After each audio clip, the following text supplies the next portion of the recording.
24 గంటల కడుపులో నొప్పి వచ్చి అమ్మా అయ్యో అయ్యో అయ్యో అయ్యో అంటుంటే పొద్దుగూకులు నేను ఎక్కడ భరించేది, కాసేపు నువ్వు భరించని భార్యకి ఇస్తే తీసుకుంటుందా, భర్తకి ఇస్తే తీసుకుంటాడా? చెప్పరేంటమ్మా, నువ్వే భరించాలి.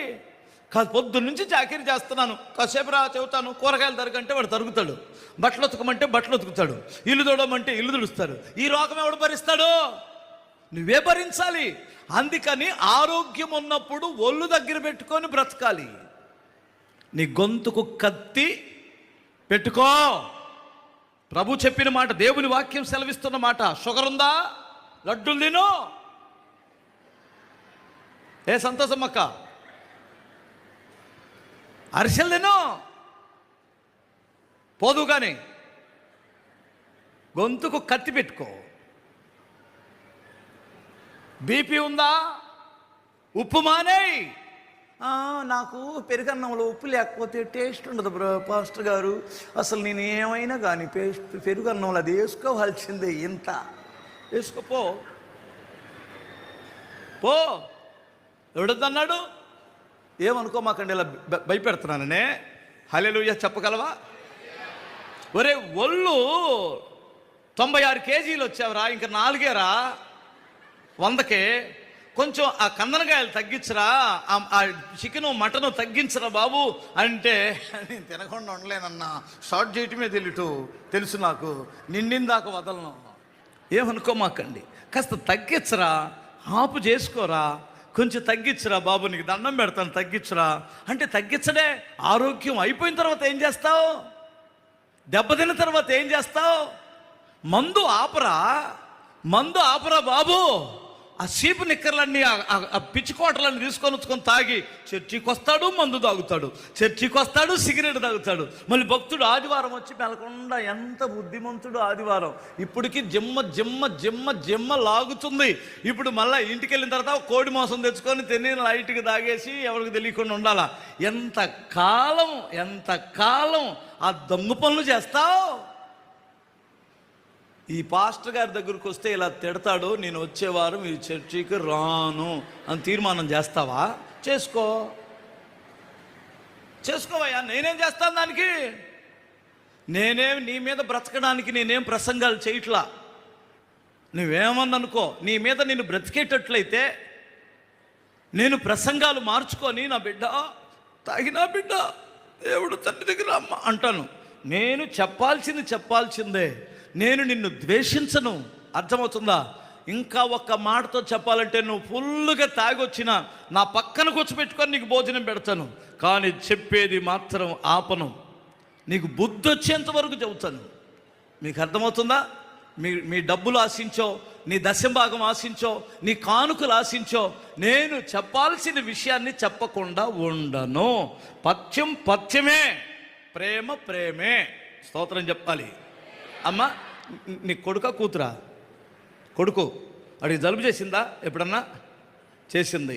వాళ్ళు ఐస్ క్రీమ్ అడిగితే ఏం చేస్తావు? చెంప పగల కొడతాను అనుకున్నావా? అంటావా అనవా? అయ్యో నా బిడ్డ ఐస్ క్రీమ్ అడిగాడమ్మో అని పెడితే ఉంటాడాడు.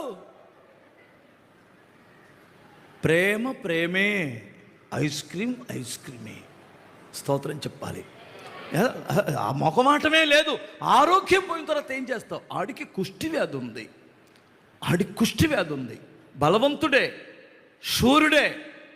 అతను ఎవరో ఆ ఇంట్లో ఉన్న పనిపిల్ల భయపడకుండా చెప్పింది, రై మీ ఊళ్ళో ఉన్న నదులు, దేవుళ్ళు ఎన్ని బాగు చేయవు, కానీ ఇశ్రాయేలు దేశంలో ఒక దైవజనుడు ఉన్నాడు, అక్కడ నిజమైన రక్షకుడు దేవుడు ఉన్నాడు, అక్కడికి వెళ్ళమని చెప్పు, మా యజమానుణ్ణి బాగుపడతారని చెబితే, వాళ్ళ భార్య చెప్తే ఎంత రికమెండేషన్ ఎంచుకున్నాడంటే, షోమ్రోను రాజధాని, ఇజ్రాయెల్ దేశంలో షోమ్రోను నగరం రాజధానిలో రాజు ఉన్నాడు. రాజుకి కబురు పంపించి, రాజు దగ్గర నుంచి రికమెండేషన్ లెటర్ తీసుకొని, అర్థమవుతుందా, ఎలీషా గారి దగ్గరికి వెళ్ళాడు. గుర్రాలు రథాలు వేసుకొని అని పెద్ద హాస్పిటల్కి వెళ్ళే పనికి మాలినోడు క్యాన్వాయ్తో వెళ్తాడా? చెప్పరేంటండి? నువ్వు మంత్రివైతే అయ్యావు, మామూలు సీక్రెట్గా కదా హాస్పిటల్కి వెళ్ళాలి. సీక్రెట్గా నీ కారులో వెళ్ళి హాస్పిటల్కి వెళ్ళి, సార్ నాకు ఇలాంటి రోగం వచ్చింది సార్, ఏదో చూడండి సార్ అనాలా? వీడికి ముందు 4 గుర్రాలు, 4 రథాలు, వెనక 4 రథాలు వేసుకొని పెద్ద మంది మారుఫలంతో వస్తున్నాడు. ఆడ పనివాడు ఉండి ఇలా చూశాడు, అయ్యా దైవజనుడా, వాడేదో 15 గుర్రాలతో రథాలతో వస్తున్నాడు, ఏం చేయమంటావంటే, ఆడికి పొగరు బాగానే ఉంది రోయి. వాడు మెదలకుండా సీక్రెట్గా వచ్చి మోకరించి, అయ్యా నాకు రోగం ఉందని చెప్పాలి, కానీ పాస్టర్ గారు బయటకు రాడా, వచ్చాడా, వస్తారా, నువ్వు ఉంటే నువ్వు తింటావరా భయ్, ఎవడికి పెడతావు, నువ్వెవరివే, నేను దైవ సేవకుడిని కదా, నేను దేవుడి ప్రతినిధిని కదా, నీ దగ్గరకు వచ్చి నేను తలంచుకోవాలా? నేను బయటికి కూడా రాను. ఆయన వెళ్ళి యోర్దాను నదిలో 7 సార్లు మునగమని అన్నాడు. ఇప్పుడు యోర్దానులో మునగాలంటే ఏం చేయాలి? రథం దిగాలి, అహం దిగాలి, గర్వం దిగాలి, తన అధికార బలము తగ్గాలి. నేను దిగను అని రోషం వచ్చి మండి రౌద్రుడై తిరిగి వెళ్తున్నాడట. ఈ గ్యాస్ గాళ్ళు ఉంటారుగా పక్కన, వాడు ఉప్పు పులుసు తిన్నోళ్ళు, అవునన్నా అసలు ఏంటన్నా నువ్వెంత పెద్దోడు వస్తే ఆ పాస్టర్ గారు బయటికి కూడా రాలేదు ఏందన్నా, అసలు ఎంత గర్వం అన్న వాడికి, ఆ పాస్టర్కి. మీరు కూడా తిట్టుకుంటుంటారు కదా అప్పుడప్పుడు. ఇగో రహస్యమందు వింటున్న దేవుడు వింటాడు కదా. ఓ మాట ఏనండి, జాగ్రత్తగా ఏనండి. నేను ఎక్కడో ప్రార్థనకి వెళ్ళి అలసిపోయి సాయంత్రం 3 గంటల దాకా, సాయంత్రం 3 గంటలకు ఇంటికి చేరుకొని, అప్పుడు రాత్రి అంతా మళ్ళీ నిద్రలేక వచ్చి అప్పుడే వెళ్ళి అన్నం తిని ఒక అరగంట అలా పడుకుందామని పడుకున్నాను. అప్పుడు నువ్వు డ్రర్ను వచ్చావు. వచ్చి పాస్టర్ గారు ఆడా మేము ఊరి నుంచి వచ్చామని చెప్పు,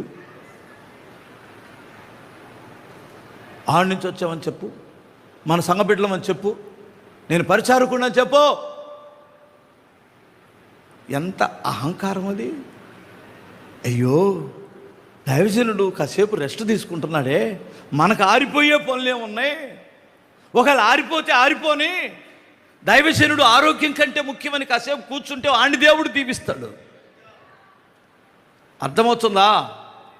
అంతేగా పాస్టర్ గారు రాడా, ఇప్పుడు రాడంట, ఏంటి